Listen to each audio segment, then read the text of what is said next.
Our friends at Microsoft, and yes, I said Microsoft, recently released something called the 10 Immutable Laws of Security. Now, I recognize that in the information security world, Microsoft gets a really bad reputation, probably deservedly so. I mean, look at the number of security holes in Windows XP.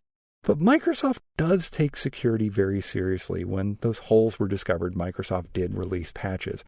And Microsoft has been very active in making sure that future software doesn't have the vulnerabilities that previous software has.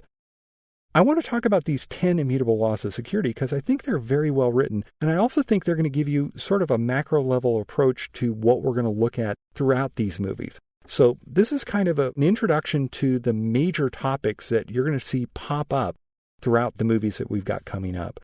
First law is, if a bad guy can persuade you to run his program on your computer, it's not your computer anymore.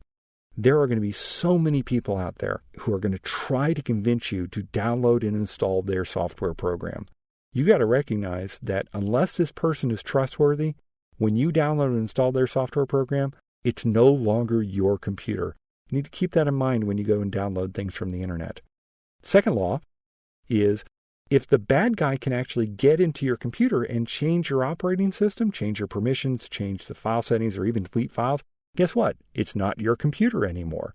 Your whole point is to try to keep your computer, not to give your computer to somebody else. Third law, if a bad guy has unrestricted physical access to your computer, it's not your computer anymore. Remember when I said that security isn't just technology? The physical access to the computer is actually a part of the security plan. You need to make sure that when you leave your house, you lock the door. You probably do that already, but remember, it's not just technology. I'm going to skip a law that actually doesn't apply, and we'll go to law number 5. You are going to be dealing with passwords, probably a password on your computer, passwords on your email, and things like that. You will go on your computer and set up a whole bunch of security, but if your computer has weak passwords that are easily guessed, then all that work to fix the security on your computer is going to be for naught, because it's going to be very easy for somebody to get into your computer. Remember, weak passwords trump strong security.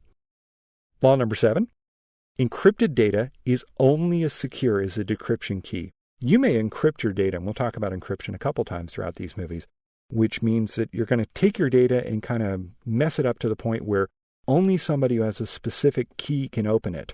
But if it's a very simple key, something that's very easily guessed, well, guess what? There's not a lot of security there.